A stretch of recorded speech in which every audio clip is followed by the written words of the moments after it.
Hello everyone. Today we are going to start part 2 of chapter number 5. The rise of Magad. The period between the 6th and 4th century BCE was one of the profound change in North India. We briefly visited the 16 Mahajanpads earlier, those large kingdoms of North and Central India with their assembly system. One of them, Magad, modern day South Bihar, and some adjoining areas, rose in importance and set up the stage for the fusion of many kingdoms into India's first empire. Powerful early kings such as Ajatashatru played a crucial role in establishing Magad as a dominant center of power. तो जब 6th और 4th century BC का period चल रहा था उस time north India में बहुत सारे बदलाव हुए, है ना? और पहले हमने देखा था कि 16 जो महाजनपद है ना? उनके बारे में हमने जाना था, ठीक है? फिर ये जो राज्य थे, है ना? ये जो किंगडम्स थे, ये नॉर्थ इंडिया और सेंट्रल इंडिया में थे, ठीक है? और जो मगध था, है ना? जो मगध था वो उन्हीं में से एक था जो अब कहाँ है? साउथ बिहार में। तो फिर क्या हुआ? मगध धीरे-धीरे सबसे ताकतवर बन गया और भारत का पहला एम्पायर की उसने शुरुआत करी, है ना? और जो अजातशत्रु थे जैसे राजा ने उन्होंने क्या करा? मगध को सबसे मजबूत बनाने में क्या करी? उसकी मदद करी। Don't miss out two of the most famed religious figure of the world, Siddhartha Gautama, who became known as the Buddha, and Vrindavan, better known as Mahavira, lived in the time of King Ajatashatru, revised their teaching in the Great Six textbook, India's Cultural Roots chapter. दुनिया के दो महान धार्मिक महापुरुष, है ना? कौन थे? सिद्धार्थ गौतमा, जिनको बुद्धा कहा जाता था, और एक कौन थे? वृद्धामनन, जिनको महावीरा कहा जाता था। वो राजा अजात शत्रु के टाइम के थे, है ना? और उनकी उनकी एडवाइस क्लास 6 की टेक्स्ट बुक में दिए गए हैं। उसका नाम क्या है? इंडियाज कल्चरल रूट्स वाले चैप्टर में। Magad was located in the resource-rich Ganga plains with fertile land, abundant forests for timber and elephants. Also, remember how the use of iron transformed other technologies such as agriculture and warfare. Iron ore and other minerals from the nearby hilly regions proved crucial for the expansion of kingdom. The use of iron plows to till the land increased agricultural produce, and lighter and sharper iron weapons strengthened the capabilities of the army. Magadh Ganga के उपजाऊ इलाकों में था, जहां अच्छी जमीन, जंगलों से लकड़ी और हाथी मिलते थे। लोहे के इस्तेमाल से खेती और लड़ाई में मदद मिली उन्हें, है ना? और पास के पहाड़ों से लोहा और खनिज मिले, जिससे राज्य का विस्तार हुआ, है ना?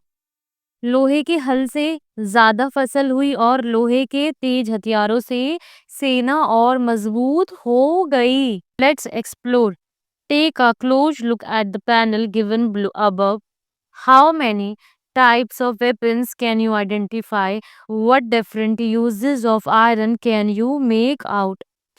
In the left part of the panel, a parasol, a chhatra, is kept over the casket containing the Buddha's relics. Why do you think this was done? इसमें बोला गया है कि हमको ऊपर एक पिक्चर दी गई है, उसे ध्यान से देखो, है ना? और उसमें बोल रहे हैं कि उसमें आप कितने टाइप्स के हथियार पहचान सकते हो, है ना? वेपन्स जो होते हैं, है ना? और आयरन के कौन-कौन से काम तुम ऊपर इस पिक्चर में देख सकते हो, है ना? अब इसमें नीचे सेकंड वाले में बोला गया है, जो ऊपर पिक्चर है उसके लेफ्ट साइड में क्या देख लेफ्ट साइड में एक छतरी बुद्धा के अवशेषों वाले बर्तनों के ऊपर रखी है ना? तुम्हें क्या लगता है ऐसा क्यों किया गया होगा? The production of surplus food grains allowed more people to focus on the arts and crafts which were in demand inside and outside the empire's borders. The Ganga and Son rivers provided a geographical advantage for trade as they could be used for transportation. The flourishing trade boosted the empire's income and contributed to Magadh's rise. जब खाने के लिए ज़्यादा अनाज होने लगा, तो लोग आर्ट्स और क्राफ्ट में ज़्यादा फ़ोकस करने लगे, है ना? और जिनकी माँग देश के अंदर और बाहर दोनों जगह थी, है ना? और जो गंगा और जो अदर नदियाँ थी, है ना? सन रिवर्स थी, ठीक है? वो इन सब में ट्रेड में क्या कर रही थी? हेल्प कर रही थी क्योंकि उनकी वजह से जो सामान है वो इधर-उधर जा सकता था, है ना? बाय वाटर, है ना? मतलब बाय शिप। इस इस इसी वजह से क्या हुआ? व्यापार बढ़ा और मगध राज्य क्या होने लग गया? वहाँ की आमदनी बढ़ने लग गई और मगध का विकास हुआ। Around the 5th century BCE, Mahapadma Nanda rose to prominence in Magad and founded the Nanda dynasty. He successfully unified many smaller kingdoms and extended his empire across parts of eastern and northern India. As the economy thrived, he began issuing coins demonstrating his economic power.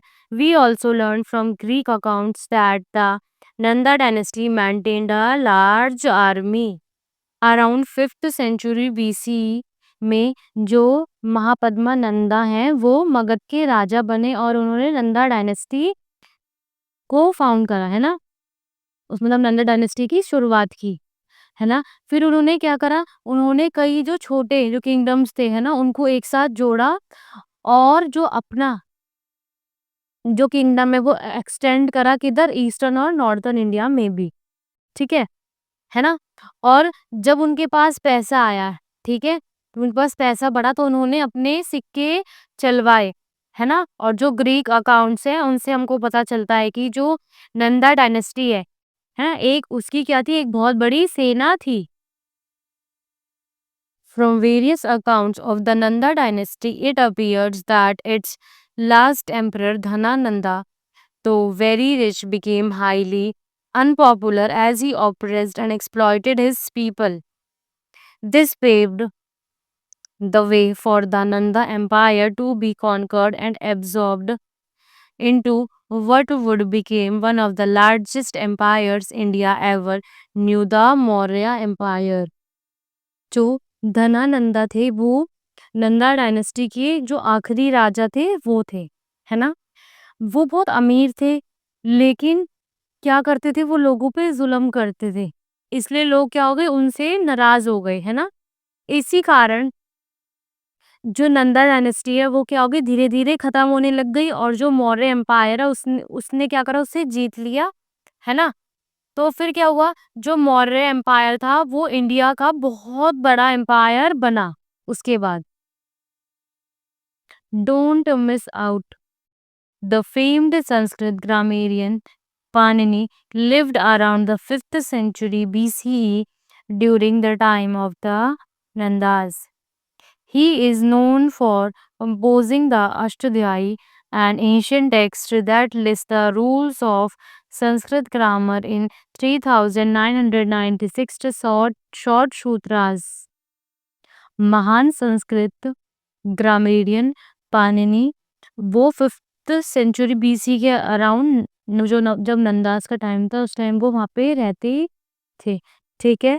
उन्होंने अष्टध्यायी नाम की किताब लिखी जिसमें Sanskrit grammar के 3996 छोटे-छोटे सूत्र थे, है ना? शॉर्ट सूत्रास थे, मतलब छोटे नियम थे, लिखे हुए थे उसमें। आपको राइट साइड पे एक वर्ड दिया गया है, चलो उसको रीड करते हैं, फिर उसका मतलब समझते हैं। सूत्रस।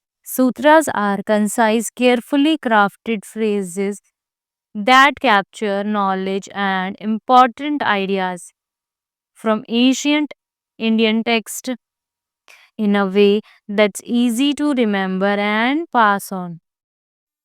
सूत्रस क्या होते हैं? सूत्रस छोटे-छोटे सेंटेंस होते हैं, है ना? जिसमें ज़रूरी बातें होती हैं। इन्हें आसानी से याद किया जा सकता है और दूसरों को बताया जा सकता है। एंशिएंट टाइम पे यही यूज़ होते थे। The arrival of the Greeks. While events unfolded in Magad, located in the eastern part of the subcontinent, what was happening in the northwestern region, this area was home to smaller kingdoms along an ancient route connecting to the Mediterranean. Among them, according to Greek accounts, were the Purvas led by their king Porus. Eastern India में मगध में घटनाएं हो रही थी, तब north western में कुछ कुछ छोटे-छोटे क्या थे? किंगडम्स थे, है ना? और ये जो इलाका था, ये पुराने रास्ते पे था, जो कहाँ जाता था? मेडिटेरियन तक जाता था, है ना? है ना? और ग्रीक अकाउंट्स के अनुसार ये जो राज्य हैं, है ना? ये जो किंगडम्स हैं, है ना? इन्हीं किंगडम में से एक था पूर्वाज, है ना? और उसका राजा कौन था? पोरस था। The mighty Mauryas.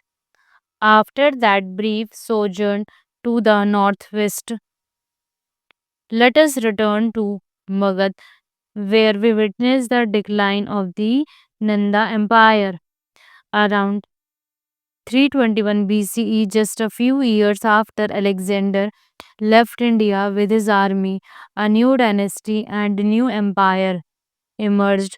The Maurya Empire, founded by Chandragupta Maurya, it has quickly absorbed the Nanda Empire territories and went on expanding beyond. थोड़ी देर नॉर्थ वेस्ट की ओर जाकर अब हम फिर से मगध की तरफ लौटते हैं, है ना? अराउंड 321 बीसीई, है ना? तो उस टाइम क्या था? जो नंदा एम्पायर था, है ना? वो क्या होने लग गया था? कमजोर होने लग गया था, है ना? वो धीरे-धीरे कमजोर हो रहा था। उसी टाइम जो अलेक्जेंडर थे, वो भारत से अपनी सेना के साथ लौट गए थे, है ना? फिर फिर क्या हुआ? फिर एक नई डायनेस्टी आई और एक नया एम्पायर बना। वो क्या था? मौर्य एम्पायर। फिर जो चंद्रगुप्त मौर्य थे, उन्होंने इस न्यू एम्पायर की शुरुआत की। उन्होंने जल्द ही जो नंदा डायनेस्टी जो राज्य ले लिया, है ना? और आगे दूसरे इलाकों में भी विस्तार करते गए, है ना? उन्होंने एक्सपेंड कर लिया फिर अपना empire. As per many accounts, Chandragupta managed this feat with the help of an able mentor named Kautilya, who used his knowledge of politics, governance, and economics to create an empire that remains one of the greatest in Indian history. कई बातों से हमें ये पता चलता है जो चंद्रगुप्त थे, उन्होंने यह काम अपने बुद्धिमान गुरु कौटिल्य की मदद से किया। कौटिल्य ने राजनीति, शासन और पैसे के नियमों की समझ में ऐसा साम्राज्य मतलब एम्पायर बनाया जो भारत के सबसे महान एम्पायर में गिना जाता है। The story of Kautilya. According to Buddhist text, Kautilya, sometimes referred to as Chanakya or Vishnu Gupta, was a teacher at the world renowned Takshila, modern day Takshila University. His legendary tale begins in the court of Dhanananda, who, as we saw, had become highly unpopular. Buddhist text के according जो कौटिल्य थे, जिनको चाणक्य और विष्णुगुप्त भी कहा जाता था, वो जो तक्षशिला का जो यूनिवर्सिटी थी उसके क्या थे, शिक्षक थे, ठीक है, टीचर थे, है ना? उनकी कहानी की शुरुआत जो किंग धनानंदा के दरबार से हुई थी, जो उस समय बहुत अनपॉपुलर हो गए थे। Observing this, Kautilya advise Dhanananda to change his ways of or witness the collapse of his empire. Angered Nanda insulted Kautilya and threw him out of his court. This led to Kautilya's vote to end the evil Nanda rule. और ये सब देखकर कौटिल्य ने धनानंदा को एक सलाह दी कि आप अपने तरीके में थोड़ा चेंज लाइए, वरना ये जो राज है वो क्या होगा, खत्म हो जाएगा, है ना, ये एम्पायर खत्म हो जाएगी। तो ये सुनकर धनानंदा बहुत नाराज हो गया। फिर उन्होंने क्या करा, कौटिल्य का बहुत अपमान करा और उनको दरबार से निकाल दिया। उस टाइम कौटिल्य ने ये कसम खाई कि अब वो जो जो धनानंदा का ये जो एम्पायर था उसको वो खत्म कर देगा। The rise of Chandragupta Maurya. There are many stories about the origin and adventure of Chandragupta Maurya, but their common theme is that he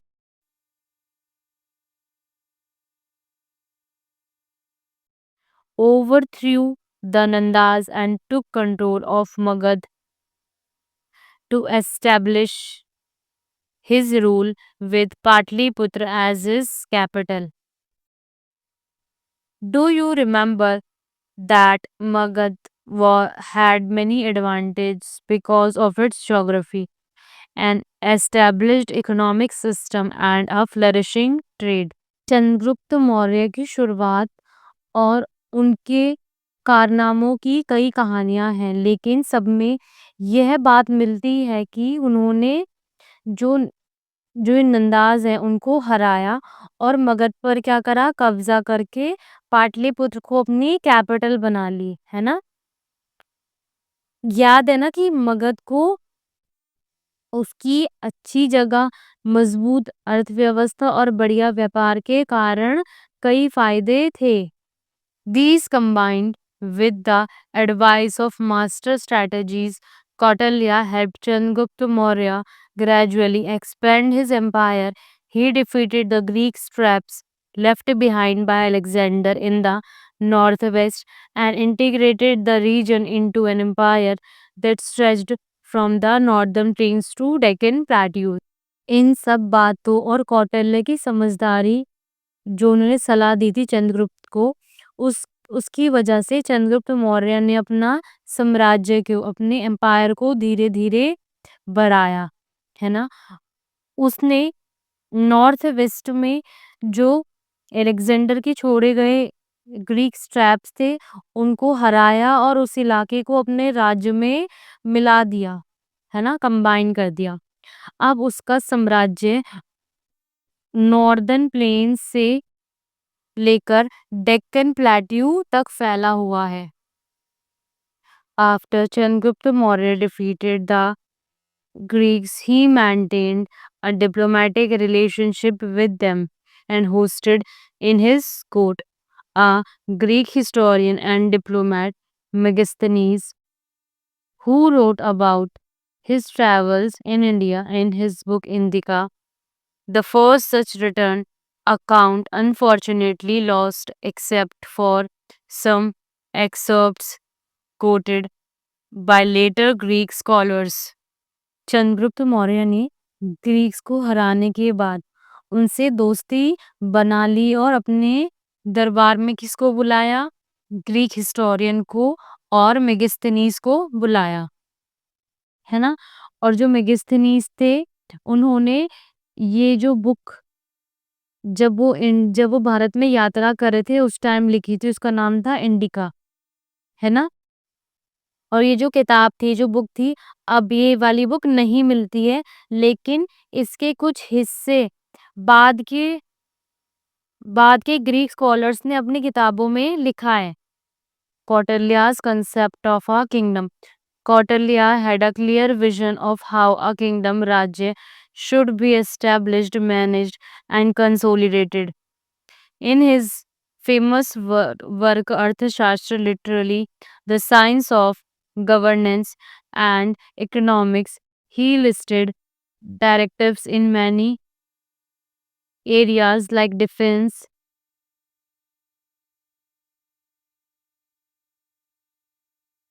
economics, administration, justice, urban planning, agriculture, and people's welfare.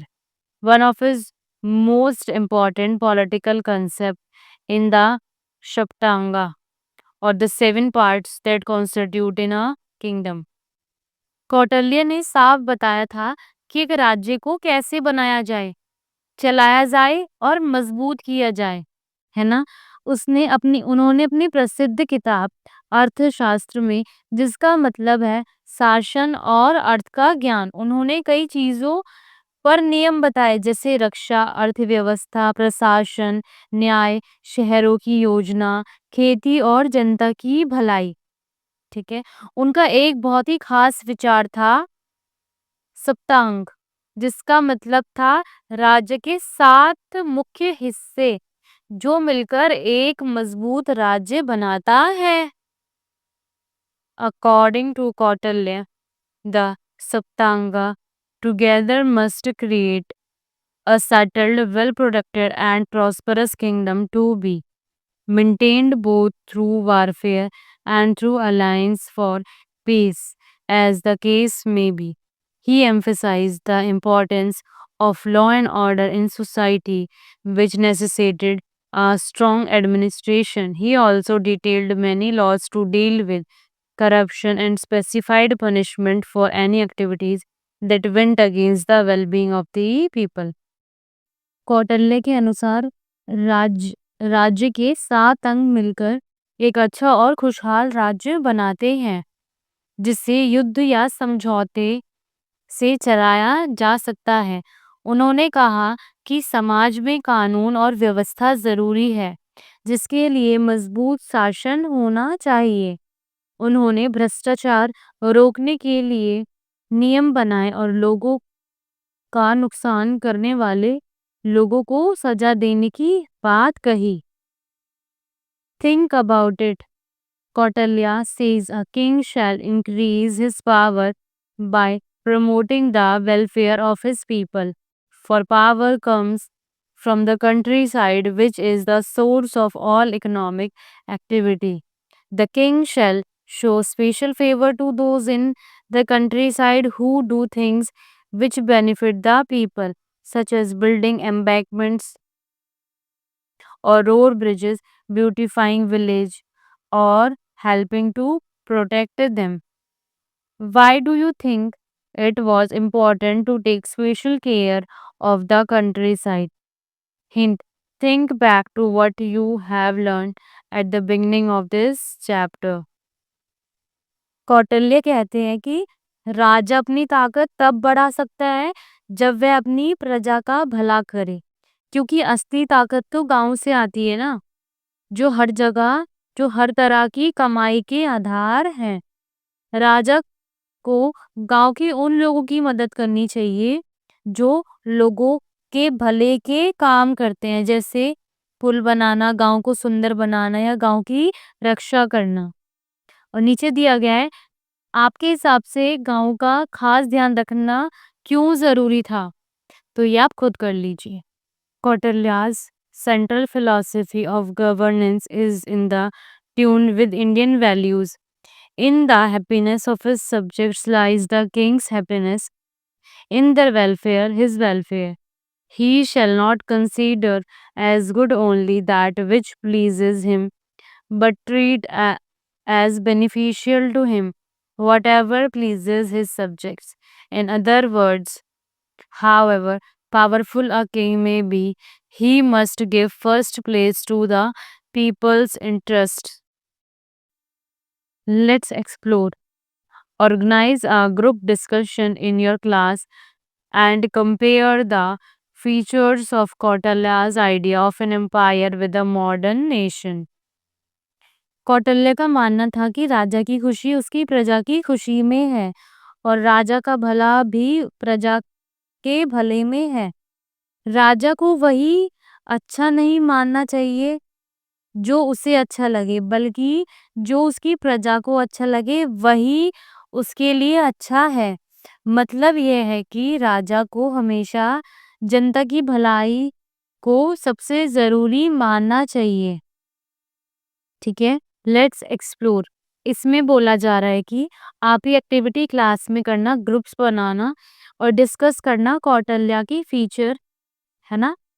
जो उस time थे, है ना? और जो कौटिल्यास के ideas थे, उसको मॉडर्न नेशन के साथ कंपेयर करना, है ना? और उनके बीच और उनमें जो डिफरेंस है या सिमिलैरिटीज़ है उसको डिस्कस करना। The king who choose peace. Another king of the Maurya dynasty was Ashoka, Chandragupta's grandson, who came to be credited with major administrative and religious achievements. Maurya dynasty के एक और राजा अशोका थे।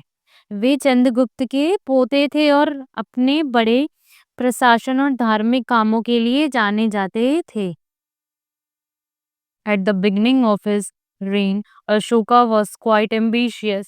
He had inherited a vast empire but further expanded it to cover almost the entirety of the Indian subcontinent except for the southernmost region, but including present day Bangladesh and Pakistan and parts of present day Afghanistan. अपने राज की शुरुआत में अशोक बहुत आगे बढ़ने की इच्छा रखते थे। उन्हें बड़े राज्य मिला था, लेकिन उन्होंने उसे और फैला दिया। उनका राज्य लगभग पूरे भारत में था, बस जो सदर्न मोस्ट रीजन था उसे छोड़कर, है ना? इसमें आज का बांग्लादेश, पाकिस्तान और अफगानिस्तान का कुछ हिस्सा भी शामिल था।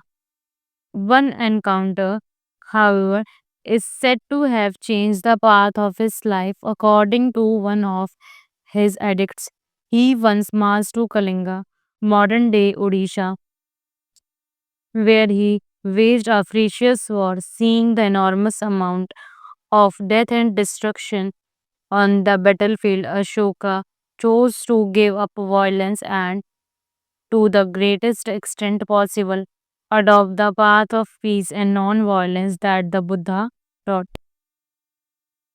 एक घटना ने अशोक के जीवन की दिशा बदल दी।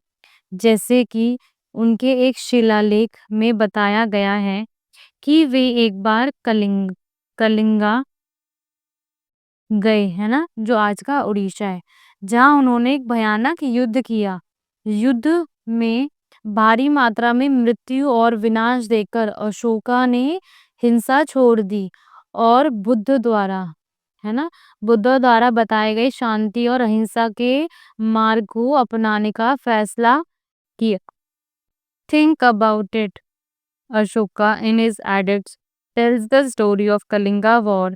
He could have chosen not to mention it and maintain his image as peaceful, benevolent king for future generations. Why do you think he admitted to this destructive war? Think about it. Ashoka ने अपने शिलालेख में कलिंगा युद्ध का जिक्र किया, but उसका नाम लिए बिना खुद को एक शांत प्रिय राजा के रूप में दिखा सकते थे।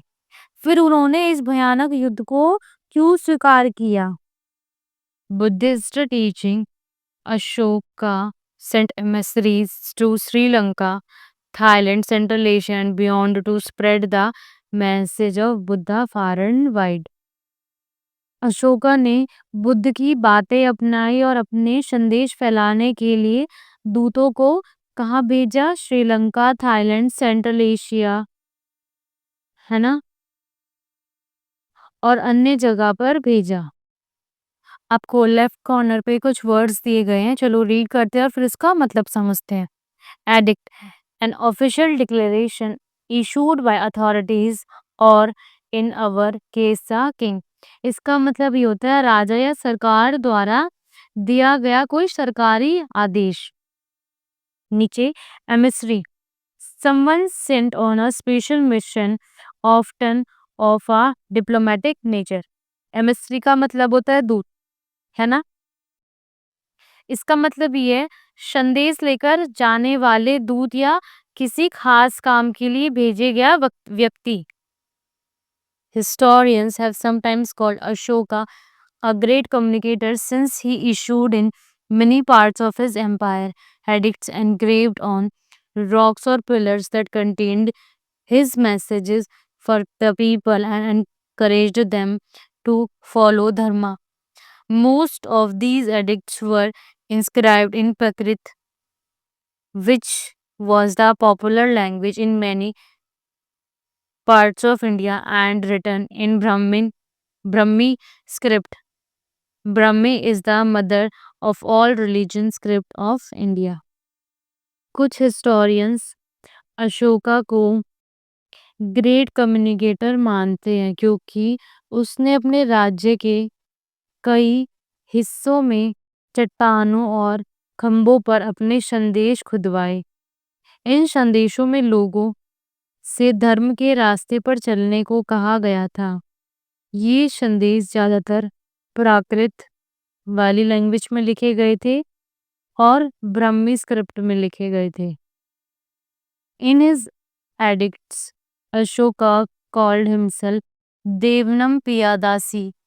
The first word means beloved of gods, the second one who regards other with kindness.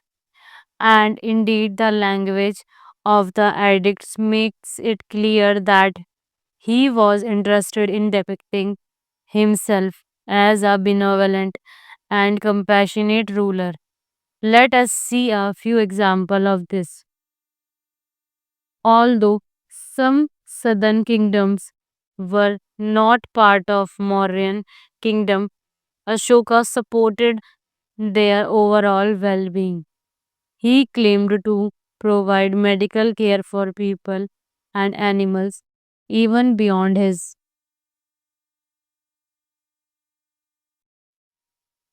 empire prohibited hunting and cruelty to animals and ordered medical treatment for them when necessary. अपने उल्लेखों में अशोक ने खुद को देवनम पियदासी कहा है। इसका मतलब है देवताओं का प्रिय और दूसरे का प्रति दयालु व्यक्ति। अभिलेखों की भाषा से साफ पता चलता है कि अशोक खुद को एक दयालु और सबका प्रिय शासक दिखाना चाहते थे। आइए इसके कुछ उदाहरण देखते हैं। कुछ सदन के राज्य मौर्य साम्राज्य में नहीं थे, फिर भी अशोक ने उनकी भलाई का ध्यान रखा। उन्होंने कहा कि लोगों और जानवरों का इलाज कराया जाता था। साम्राज्य के बाहर भी शिकार और जानवरों पर हिंसा रोक दी गई थी और जरूरत होने पर उनका इलाज भी किया जाता था। If so, Ashoka was an early contributor to nature conservation and wildlife preservation. He said he had established rest houses and wells at regular intervals along the main road of his empire and got fruit and trees planted. He also claimed to encourage all sects, the different schools of thought present in his times to accept each other's best teaching and study them. Ashoka प्रकृति और जानवरों की रक्षा करने वालों में सबसे पहले थे। उन्होंने कहा कि राज्य की सबसे बड़ी सड़क के किनारे किनारे विश्राम घर और कुएं बनवाए और फलों और छाया देने वाले पेड़ लगवाए।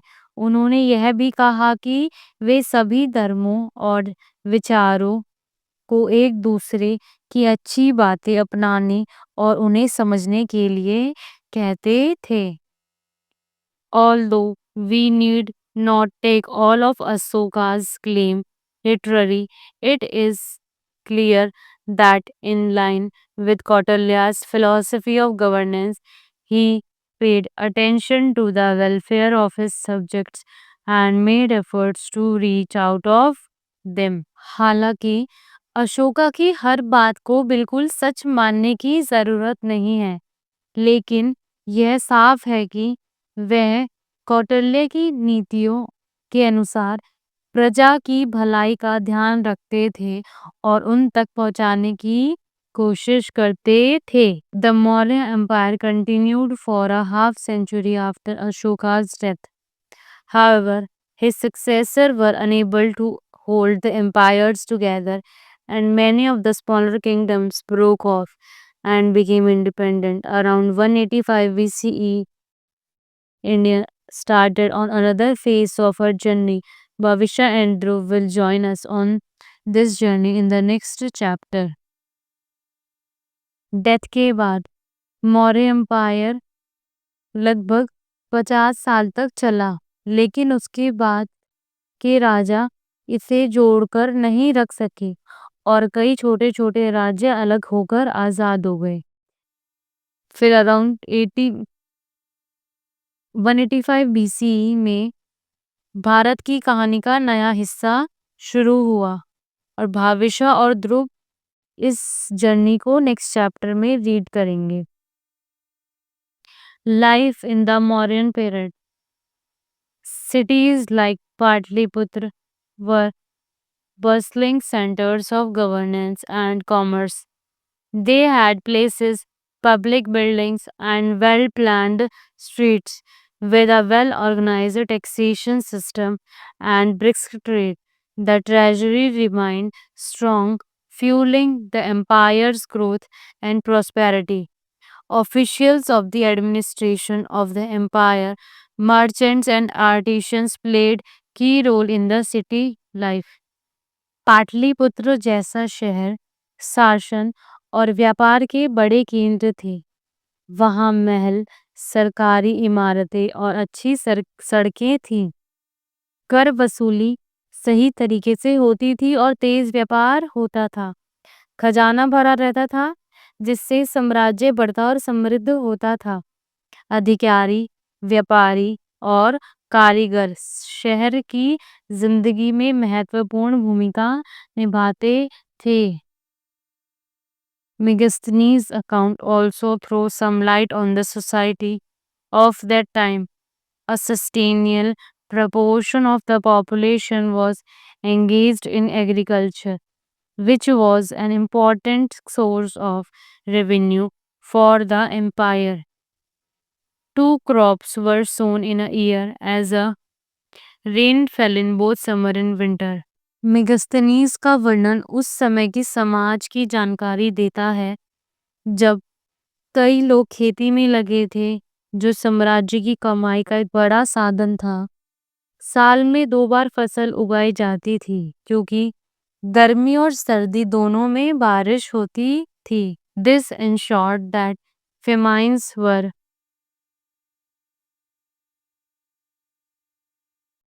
rare and people had ample food. Granaries were well stocked for any eventualities, even if war racked nearby, farmers were protected from it and agriculture was not disturbed.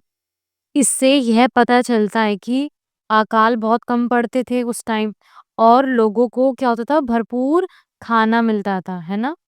और जो अन्न भंडार है वो हमेशा भरे रहते थे, है ना? और अगर आसपास कोई युद्ध हो रहा हो तो जो किसान होते थे उनको सुरक्षा दी जाती थी, है ना? और खेतों पर कोई असर नहीं पड़ता था। Blacksmiths, potters, carpenters, jewelers, and other artisans lived in the cities. The cities were well planned and had signage on the street. Communication happened through couriers who carried message from place to place. The houses were made of wood and could be up to 2 stories tall. The streets had vessels of water stored at regular intervals in case of fire. Blacksmith होते हैं लोहार, potter's होते हैं कुम्हार, carpenters, jewellers and other artisans lived in cities. ये सब कहाँ रहते थे? शहरों में रहते थे, है ना? तो क्या करा, शहर को अच्छी तरफ से डेवलप करा गया, बनाया गया, है ना? और स्ट्रीट्स पे क्या लगाई गई? साइनेज, जैसे जो इंडिकेटर्स होते हैं, है ना? जो हमको बताते हैं कि जैसे पोस्टर्स लगाते हैं, साइन्स लगाते हैं, है ना? कि वो जो कुछ इंडिकेशन देते हैं कि इधर जाना, लेफ्ट राइट जाना है या टर्न करना है, वो सब लगाए गए थे, ठीक है? और संदेश पहुँचाने के लिए दूतों का इस्तेमाल होता था, ठीक है? घर लकड़ी के बने थे और 2 मंजिल तक ऊँचे थे। आग बुझाने के लिए सड़कों पर थोड़ी-थोड़ी दूरी पर पानी के बर्तन रखे जाते थे। Later, accounts describe the cotton dresses people wore are lower garments that reached below the knee, halfway down to the ankles, and an upper garment that they threw over their shoulders. Some wore leather shoes with designs and thick soles to make them look taller. बाद में बताया गया है कि जो लोग थे वो कैसे कपड़े पहनते थे, कॉटन के कपड़े पहनते थे, है ना? और जो उनके लोअर गारमेंट्स थे वो उनके घुटनों के नीचे तक जाते थे, और जो ऊपर के गारमेंट्स थे, अपर गारमेंट्स थे, वो क्या करते थे? कंधों पर डाल लेते थे। और क्या करते थे जो लोग थे, है ना? वो डिज़ाइन वाले शूज़ पहनते थे, चमड़े के जूते पहनते थे, जिनके तले मोटे होते थे ताकि वे लंबे दिख सकें। Let's explore. Wear the hat of a historian. Look carefully at the artifacts presented on the spread on the next page. What conclusion can you draw about peoples in life during the Mauryan era? इसमें बोला जा रहा है कि आप एक historian की तरह सोचिए और जो नेक्स्ट पेज पे जो कुछ चीजें दी गई हैं, है ना? उनको ध्यान से देखिए, और जो मौर्यन एरा था उस टाइम पे लोग और उनके जीवन के बारे में आप क्या-क्या समझ सकते हैं, वो सोचिए। Figure 5.20 has many messages for us. Apart from the beauty and perfection of the sculpture, and is a fine example of Mauryan art.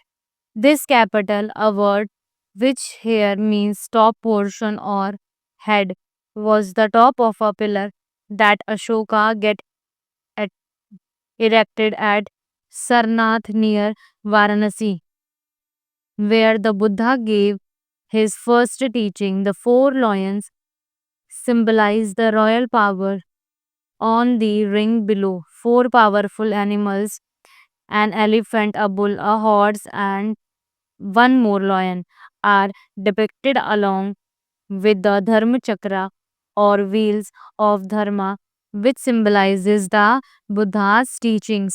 ये जो फिगर 5.20 है उसमें कई संदेश छिपे हैं।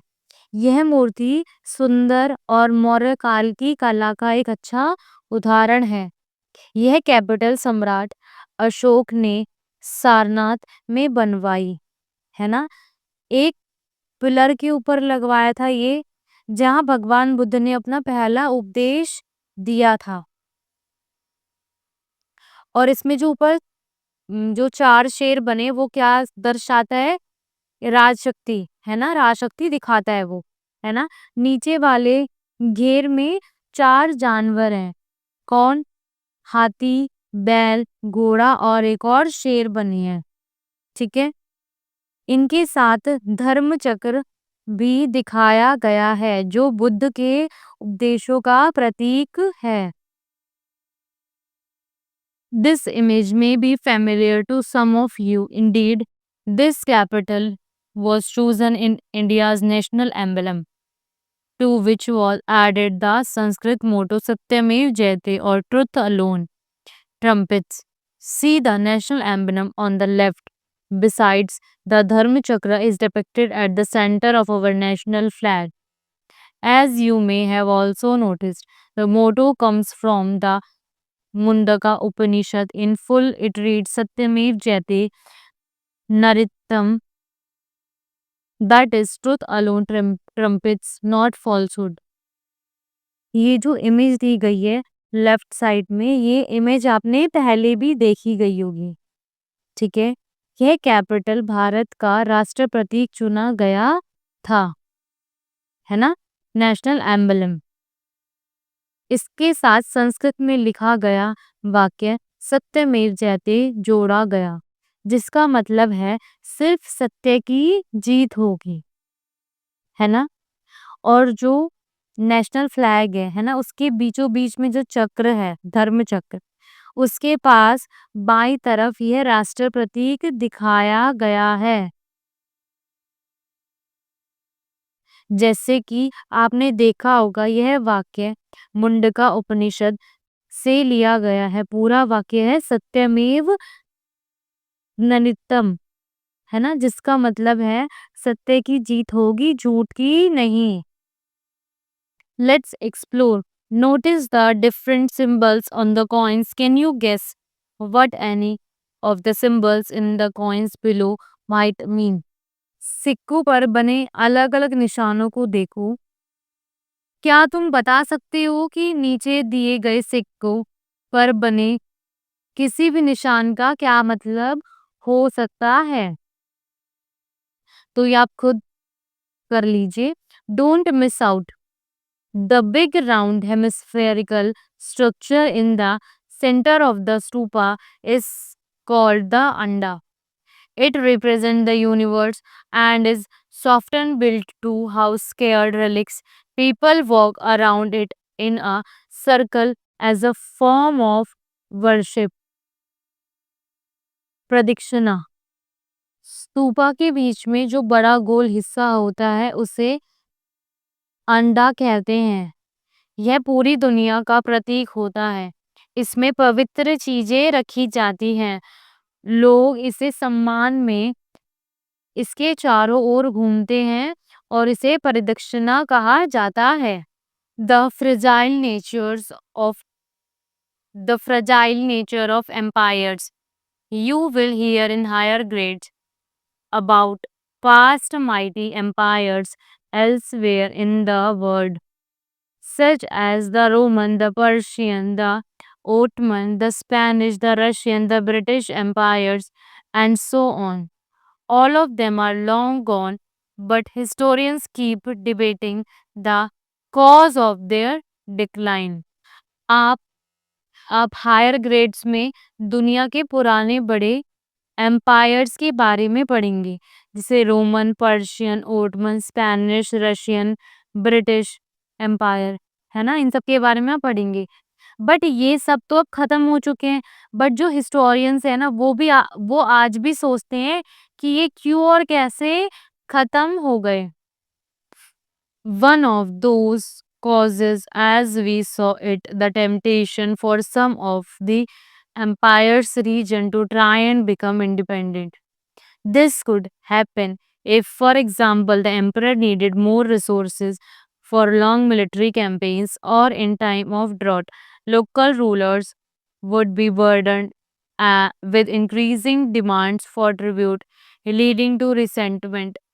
Or if a powerful emperor was followed by one perceived to be weak, local kings or chieftains might simply decide to take a chance and stop paying tribute.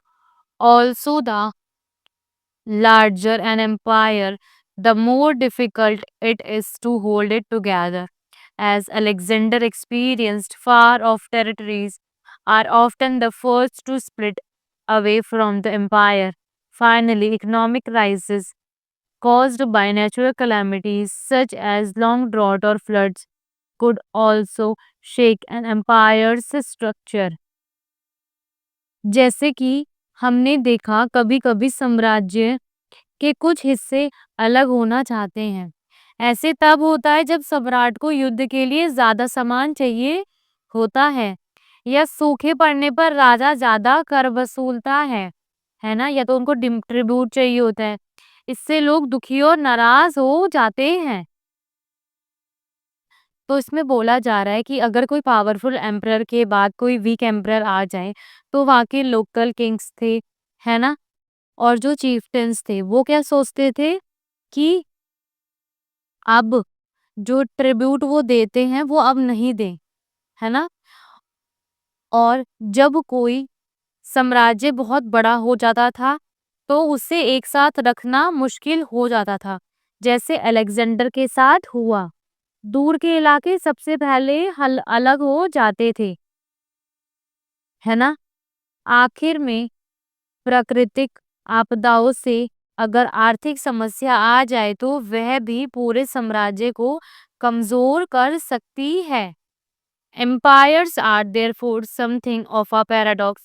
On the one hand, they can bring about political unity as the modern empire did to almost the entire subcontinent, and reduce or eliminate warfare among the smaller kingdoms. Indeed, a well managed empire could lead to greater prosperity than smaller, warring kingdoms. On the other hand, empires have almost always been established through war and have maintained their existence through force and repression. This makes them fragile at their core and unstable over time. इसलिए साम्राज्य एक तरह से छोटे उलझन भरे होते हैं। एक तरफ ये पूरे देश में एकता ला सकते हैं जैसे मौर्य साम्राज्य ने किया था और छोटे-छोटे राजाओं के बीच होने वाले युद्धों को कम कर सकते हैं। अगर कोई साम्राज्य ठीक से चलाया जाए तो वह छोटे-छोटे लड़ते हुए राज्यों से ज़्यादा तरक्की ला सकता है। और दूसरी तरफ एम्पायर अक्सर युद्ध करके बनाए जाते हैं और ताकत से चलाए जाते हैं। इसी वजह से वे अंदर से कमज़ोर होते हैं और समय के साथ टूट सकते हैं। तो यहाँ पे आपका चैप्टर नंबर 5 कंप्लीट होता है। So thank you for watching this video.